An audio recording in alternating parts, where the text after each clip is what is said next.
everyone, and welcome to Facebook Live. My name is Katie Rose, and I'm going to be your host today. And we're joined here today by Stephen Kelly, CEO of Sage, and the brilliant Jenny Garrett, who's an exec coach and author of Rocking Your Role. And you can check out all the links to Jenny's website in the comments underneath the video. So today, guys, we're going to be talking about leadership, mentoring, and diversity. And we really want to hear your questions, so please post them in the comments, get them coming in, give us your questions. So to start with, guys, why don't you both introduce yourselves, maybe starting with you, Jenny. Okay, so I've been running my business for about 11 years now. I'm a coach and a leadership trainer, and I'm also an author. And my business really has all been about leadership and developing people, leaders, and getting the best performance from their teams. But about 4 years ago, I wrote my book, Rocking Your Role, and went into the world of really supporting women. So supporting women to be the best leaders they can be and balance all aspects of their life. And I also have a social enterprise, which is kind of a hot project and not making any money, but it's there to make a difference. And I run conferences for teenagers, 13 to 14-year-olds, to inspire them, increase their aspirations, and help them make a positive difference in the world. And Stephen, obviously CEO of Sage, why don't you tell us a bit about your Sage story so far? Yeah, also check out Jenny's website, and there's some great videos on there. So I feel humbled actually to be with you, Jen. And obviously Sage is all about passionate about businesses and guys who are the entrepreneurs and girls who are the entrepreneurs across the world, creating all the jobs, living their dreams, following their calling, doing what they love, which is building their own businesses. And we're the kind of, digital heartbeat, running their accounting, payroll, payments, and all the stuff that allows them to collect money from their customers, pay their employees, and do all the stuff in terms of the business to let them focus on what they love, which is growing their business and being successful. And just to put it in context, these entrepreneurs are creating 2/3 of the jobs around the world. So they're so vital for social cohesion and businesses. And, that's what gets me up in the morning, and that's my calling. And it's a real honour and a privilege for Sage to be part of their success and story. Great, thank you. So before we get started, a bit of fun. I've actually been to one of Jenny's workshops before, and she does this thing which is amazing, if you haven't seen it, which is called the power pose, which is a thing to get you into a zone where you're ready to do public speaking. It's about confidence. So Jenny, I thought maybe you could show Stephen and me and people watching how you do your power pose. Absolutely. So we need to stand up. And I'd like to say, I don't want to take credit for this. A woman called Amy Cuddy from Harvard actually developed it. But the idea is that actually the way your body is can shift the physical chemistry of your body and help your confidence. So when you're going to high-stress situations, you can do this. So I model it on Wonder Woman. So imagine Wonder Woman. Imagine yourself in your gold hot pants. Legs, feet hip width apart, hand on hips, yes, yeah. Imagine your gold basque. Head, stand up straight. Take some deep breaths.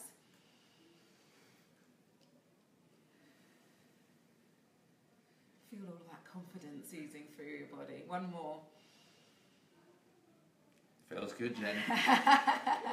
Feeling good, we're going to fly. Absolutely. So definitely a big tip already for all of those business people watching. I'm sure we do. So guys, let's start by thinking about leadership.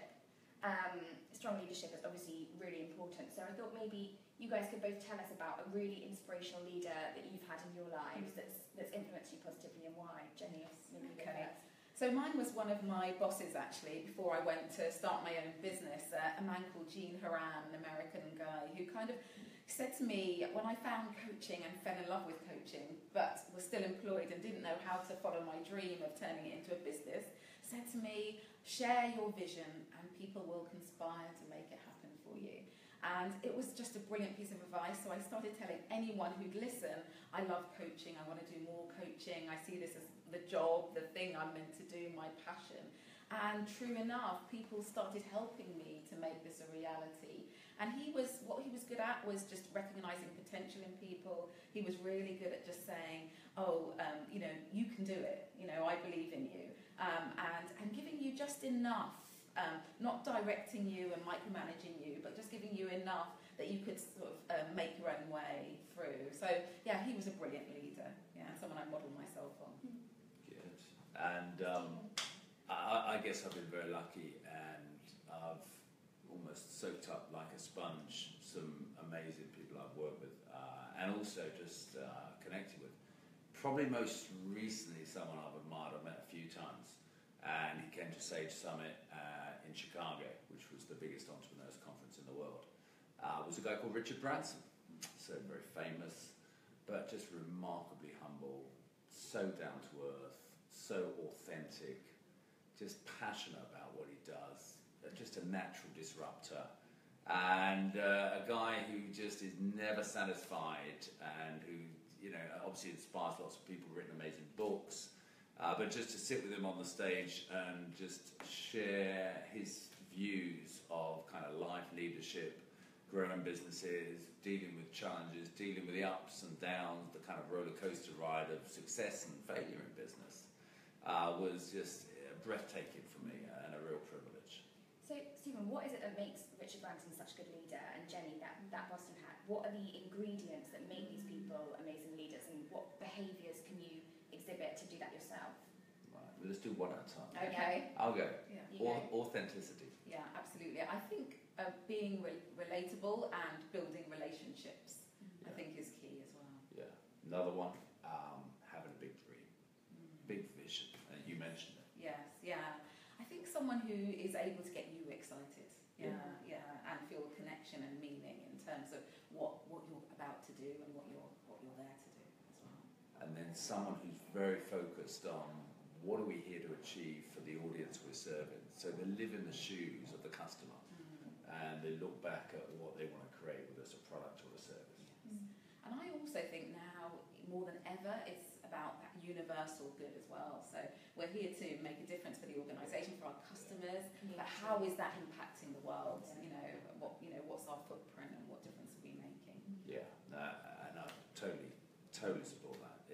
Very compelling. The other thing I'd say is the greatest element of leadership as well is you're an experimenter, but you're continuously learning. You never kind of stop learning. And you know, I'm probably older than everybody in the room here, but I just feel every day I learn something new.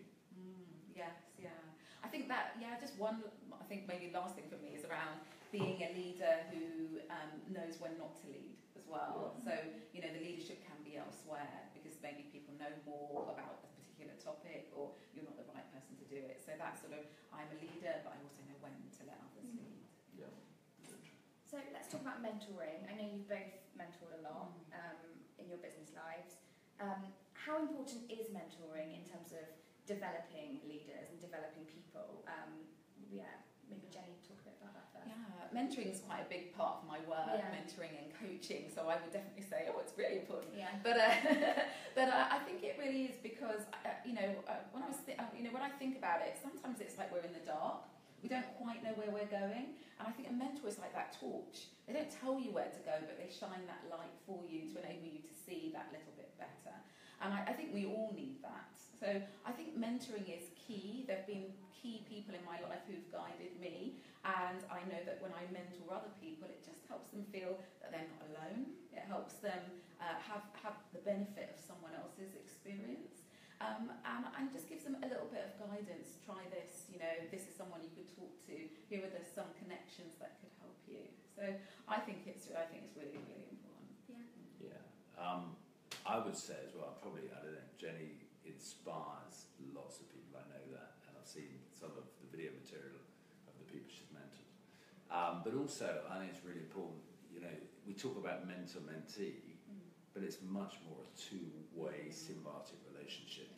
And the people I've mentored, particularly people in their 20s, millennials, have inspired me, and they've given so much back to me. So it's not like we come down from the mountains with tablets of stone, giving blessings to everybody and our experience. Actually, there's so much more that we can gain through actually mentoring colleagues, mentoring entrepreneurs, mentoring women in the workplace, all these sort of things which we'll come on to, that we can really learn from. Yeah, I think it's such a lovely point, and I think the people who engage in being mentors are learners. They're people who love to get that new knowledge, and they know they're going to get some sparks of innovation or ideas as a result of having those mentoring relationships. I must say now, at the stage I'm at, I don't necessarily tell people they're my mentor. I invite people for coffee or lunch. Like I sort of self-mentoring. And, because I don't think that sometimes people don't want to make a big commitment. They don't want to see me, an hour a month or, every, however often. But they can really help me. And as you said, it's that two-way thing through my conversations. They hopefully get something from me as well. Yeah. Definitely. I think the other thing you have in a mentoring relationship is obviously trust. And we talk about authenticity. But also it means there's vulnerability as well. And I think where there's vulnerability, you can really share the bad days and, the kind of roadblocks that you see ahead. And that's the way you can really learn at an accelerated rate by your mentor having some of the experiences and then kind of knock down some of those walls before. Yes. And when you get an external perspective, it's never as bad as it seems to be when you're sitting here every day and sort of festering with those problems. No, that's a wonderful point, and that's what people connect with actually, the vulnerability, the mistakes, the fact that we've all had pitfalls. I'll continue to do. Yes, that's how we learn. So let's talk a bit now about enacting change in business and using kind of leadership skills to enact change in an organisation. Can you guys talk about how in businesses in the past you've had to enact maybe cultural, maybe transformational change, and how you've done that? Maybe Stephen, you first. Yeah, obviously I've been very, very fortunate, I guess, on my journey. And one of the things I did for about 3 years was I was the Chief Operating Officer of the UK government on a massive reform and change programme. And what I'd say is you always remember what are we here to achieve and how do we serve our stakeholders, whether it's citizens, in that case taxpayers, ministers, or in our world our customers and our partners and our colleagues, our shareholders, and really stay true to that. Then the other thing I think is really fundamental is just harnessing the talent of the people. I was very lucky that there's so many brilliant civil servants in the UK who wanted to be inspired. And sometimes, actually, particularly when you've been in a company a while, you lose the sight of why you joined and why you wanted to change the world. And it's almost, I used to say, go back to the first day you joined when you left college and the anger and the passion you had and recapture that now, because we together as an army could really kind of change the world. And then it's all the things I think we touched on around alignment, authenticity, a big vision, and then you get kind of rolling momentum. And with these things like where you try to change, if you keep on running against the wall, like Einstein said, and don't change the way you're doing stuff, you're dead. But when you get rolling momentum and then people see the results and they benefit the customers or whatever your mission is, then you get a movement behind you, and then you get momentum, and then you accelerate. Yeah. So and once you got that wind on your back and the sun on your face, you're unstoppable.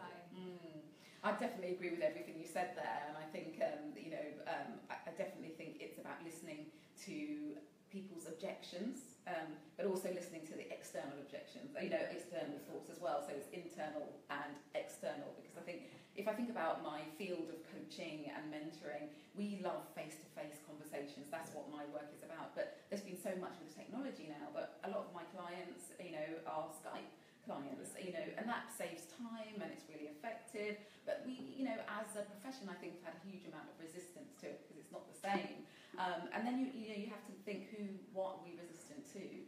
If we're still doing the same good work, should it matter? And I've done some mentoring for the Sherry Blair Foundation, and we mentor women in developing countries. Yeah. I mean, there's no way I'd be flying to Botswana once a week to deliver an hour session. It wouldn't be economical. It wouldn't happen.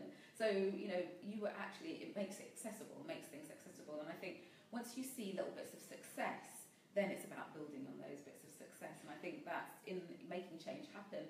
I think it's about understanding the resistance, but also thinking about how it can serve the customer. And then it's about grabbing onto any little bits of success and then thinking, well, look, it's working, and helping that to give the momentum to make change happen. Yeah, it's true. There's someone great one we're all inspired by, Martin Luther King, said to climb that giant staircase, you have to take the first step. Yes, So important. Just speaking about mentoring women there, Jenny, I wanted to bring us on to talk about diversity and equality in business and in the workplace. Something I'm very passionate about. It's something I know Stephen and I know know you, Jenny, also very passionate about in terms of gender, in terms of race, in terms of disability, sexuality, everything. So I guess what I'm wondering is, what kind of change have you guys seen while you've been working, but also how far do you think we have to go? How far do you think we are from having like true equality in business and the workplace? It's a very big question. Yeah.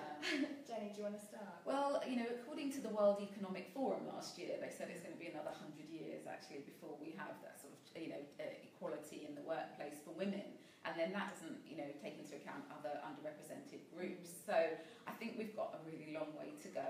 But we've seen strides. There was a time when women couldn't wear trousers to work. There was a time when women would be made redundant if they got pregnant. We are moving forward. There are more women on board than ever before. But I still think we have a long way to go. And I think for women, when they are in senior roles, often they feel they have to be inauthentic. They feel they have to be macho. They feel they have to make huge sacrifices, which are not, not the sacrifices they want to make in life. So, there's definitely something about women, us women going for it. Doing all the Sheryl Sandberg stuff, leaning in, and being confident, asking for what we want. But there's also something about organisations changing.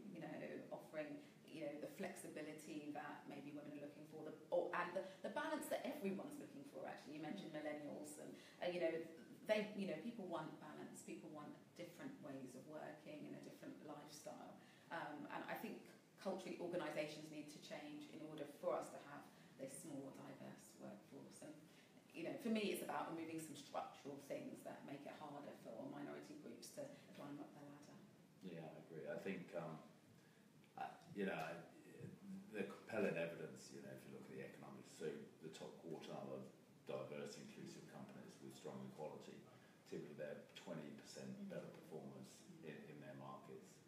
I would say I concur with Jenny. I think there was a UK survey by PwC yesterday that came out and said even, legislation was passed 50 years ago, but it will take another 24 years to get equality around the gender pay gap. And I'll be honest, I find it depressing. I think we've got so far to go. I think being the only man on the panel, I'd say all the parts of the solution are actually is men need to look at themselves really hard. And I think it's a time where actually there's a lot of division around the world and a lot of negativity. And I think business is a real catalyst where we should drive the inclusion of the minority, inclusion of the stranger, and really reach out to drive tolerance, equality into everything we do. So I just think there's so much opportunity, and I agree we've made some progress, but when I look at my working life for 35 years, we've made so little progress on other great areas like sexuality, around inclusion. There's been so much more progress. And I think this is a wake-up call for us now. We know the data, we know the surveys. It's not happening fast enough, and we've got to drive it to catalyst. And we've got to look at ourselves, looking at me as a man, and say we've got to be the fundamental part of the solution. And we've got to, and it's not just the stereotypical gender pay gap. There's so much subconscious bias. And actually, I'll give a plug to a book, great book I was reading by Iris Bonet, about called What Works, and it is shocking the level of subconscious bias, and actually deeply shocking. And I'd advocate anybody to go and read that. I think we all have it about different things. Yes. Whatever, there are certain things you're able to relate to, or I'm able to relate to as a woman or whatever. But I might have, I'm sure I have unconscious bias relating to other things. So I guess it's up to all of us to constantly interrogate that. Yes, I think surrounding you, if you have a diverse group of people around you, they will challenge your thinking. The issue is if everyone's similar, and we could look different and still be similar. And that's we might have all had the same type of education or be brought up the same. So it's how do you get the diversity that you need? And I think one of the big arguments, and I think is one of the big challenges, is that people always say people should be promoted on merit. But the issue against that is that how have we decided merit, and how has our bias come into what that merit is? And so then we have that circular argument that doesn't move things forward. I was with a group last week, and one of the gentlemen said that they have a target that every shortlist must have someone from a minority group in that shortlist. So they're pushing themselves to they might not get the job, but at least they're pushing themselves to consider different groups of people. And I think it's about challenging yourself and moving yourself forward. There's this thing called nudge theory, and I don't know if you've come across it. And I think that's a really good way of sort of nudging and making you think about diversity. So, if there were people in an organisation who had experienced something that made them feel, isolated or not included, even to have a board of their voices, just what they've said, and for a group of people to look and observe that, can nudge an organisation, can help you think, gosh, it is taking place here. People, it's that link with reality. And the other thing that I do when I do run diversity programs is I always say, how are you connected with this agenda? Do you have a daughter? Do you have a close friend who has a different sexual orientation? What is it that really connects you personally with this agenda? And everyone does. Diversity touches everyone. You can't just look at people. Even though you're describing, saying you're a white man. There's probably a huge diversity in your background. Whether that's could be social class, could be anything. And once we connect with it deeply, then we want to do something about it instead of thinking it's someone else's problem. Yeah. Can I just also, these two topics are intrinsically connected. So leadership and inclusion. And the greatest leaders I've met are very inclusive people, and they surround themselves and compensate for their weaknesses, and also represent a much more, particularly multi-faith, multicultural, multi-tolerant team where people really want to be part of it. It's not kind of an exclusive, like we're all the same, we're clones of each other. In fact, it's the opposite. So I think I'd say at Sage actually we still got every day. I still think we've got so much more to do. We've got 48% of our colleagues around the world are women. We've got about just over 30% of the senior management are women. That's moved up about 5% in the last couple of years. But we've got a target of 35%. And I still think we've got way more to do. But it creates better companies. It creates more inclusive, successful, and also it creates companies that are very representative of the people we're serving. So, but I think we both said we've got way more to do. Way more to do. You talk about targets there. Let's talk about some practical, real changes individuals or companies can put in place to make this better, to improve sort of equality in the workplace. Are there any initiatives like that you've seen that you've thought that's really successful, more people should do that? I think, you mentioned unconscious bias. Unconscious bias training is a really good start to start that conversation and take away the shame and blame. Because I think that there's that as well, it's somewhat, someone's fault that we have this. It shows that it's everyone's got the unconscious bias and everyone's issue. So that can be a really good start. I also think I'm a fan of eating. And I think that eating together, if you've got a very culturally diverse organisation, just bringing people together to eat, but also bringing people together if they have a food of their country or, something, a special event or something that celebrates that, and just, that sort of thing. Just a lunch doing that sort of thing is a really good connector of people. So it can be really small, and I think what you've just said, which is stand up and champion and challenge. I think that's really important. If you see a leader saying, actually, that what we're doing is not right, or actually this person's being excluded, let's bring them in, or this is a target that I want to go for, that sends a really important message through the organisation. So some of those things, but for me it's definitely connecting with why this matters. I wouldn't do a massive kind of long. There's so much that matters. So one is you need to embed it into the DNA of the company, your values. So we have core values, things like do the right thing, and equality is fundamental to everything we're seeking to do. And then actually we measure around performance management. People live in the values, not just doing a great job. If they did a great job, fantastic. But if they didn't live the values, that's not okay. You've got to call it out. I think also just being truthful and honest about it, and having kind of a zero tolerance attitude, saying actually that's not okay. Not attacking the person, but saying that's not the way we are. It's important. Then there's tons of stuff I think it's really important around. We do mentoring for working with aspiring women in the company. There's loads of stuff I think companies can do around flexible working. Obviously, childcare is a massive issue. We do loads of stuff around returning women to the workplace. Because again, if you've had a family, been away from the workplace 3-5 years, technology's changed. Yeah. All these stuff, you think, wow, it's going to be really hard going back. But actually, I think we've got a responsibility to help them and make sure it's a really easy journey. And I believe, we have a relationship with a colleague for life, and they can go off, they can start their own business, they can have a family, and they're high performers, they're always welcome back. And the responsibility on us is to make that journey as easy as possible. So there's just tons of stuff. Yeah. I think we've got some audience questions coming in now, which is very exciting. I'm just going to have a look at these.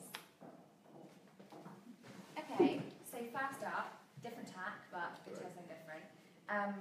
This is about building your personal brand. What is the one key tip you can give on building your personal brand? Jenny's great. Okay, just one Got tip. great brand. My top tip, I think, know what your personal brand is, which is, I think the CEO of Amazon said, it's what people say about you when you're not in the room. So when you think about that, what will people say about me when I'm not in the room, that means you need to let them know what to say about you when you're not in the room. And therefore, you have to know your story. You have to be able to really articulate what your story is so that they can take it away and say it. So, know your story in order to give it to other people. I'd say that's really simple. Be true to yourself and be a great storyteller. Nice. That's it. That's all it is. Clear answer. One short answer. I love it.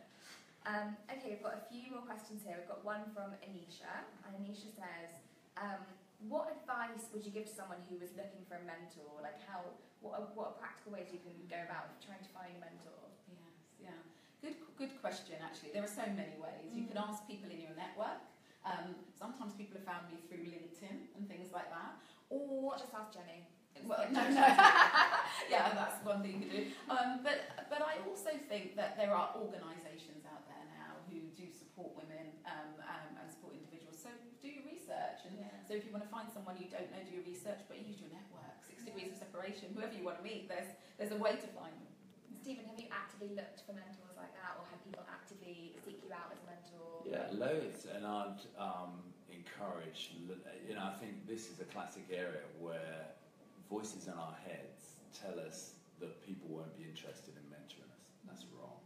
I don't know any chief executives, great leaders who are not happy to invest their time in the next generation and be very generous with their time. So, if you, I guess, pick someone either you admire or who really knows your industry or who's been on your journey before and can share the lessons learned, the bruises, the ups and downs, and then just seek them out. And I would be amazed if you get a refusal. If you do, be persistent.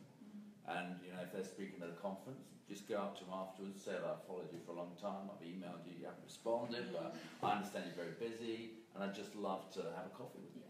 And I don't know anybody who does. So we have, work experienced people come, loads of people come in here because they just are bold. So have no fear, I'd say. Be bold. Yeah. That's the International Women's Day motto, be bold for change. Be bold for change. Be bold. Okay, different question. Yeah, very soon. A bit more personal one, which is nice. What would you say to an 18-year-old you? So maybe it's about confidence, maybe it's about business. What's the main piece of advice you'd like to give looking back to an 18-year-old you? Wow, Jen, that's a cracking question. Yeah. Stephen, do you want to? Yeah, I think the golden rule is follow your dreams. Do what you love. Again, it's kind of be true to yourself. Don't try and do something because your mum and dad says so. Look at yourself, look at your heart, look at your head. What do you love doing? What really excites you? And it might be very different from any other family member you have. And then, if you don't know, because it's quite often at 18, you don't know, and don't feel anxious about that. Go and road test loads of stuff, test drive stuff, go and do work experience at lots of different companies, go to an advertising agency, go to an IT company, go to the charity sector, and you will find really what lights you up. And then once you do that, kind of double down, and you'll be have an amazing career. Yeah, wonderful. Well, it's a similar answer. I did a TEDx talk, and maybe it was really saying that what I'd say to my 18-year-old me, but not in those words. And There's a quote by David Rowan, which is, "No one is you, and that is your power." And I think that's what I would say, no one is you. And that's the most powerful thing about all of us, our uniqueness. So don't try and fit in with anyone else. Don't worry about the competition. You know, who you are is what is the most important thing. And celebrate it and be better. Be the best you can be. And everything else will fall into place as a result. Be kind to yourself. Yes, yeah. Yeah. I think, have we got time for any more questions, or are we wrapping up? No, we're wrapping up. Okay. Well, thank you guys very much for watching. Massive thank you to Stephen Kelly, CEO of Sage, and the brilliant Jenny Garrett. Thank you so much. Some brilliant insights there. Thank you everyone for watching. If you've got more questions, post them in the comments. We'll try and answer them at some point. And yeah, thank you for watching.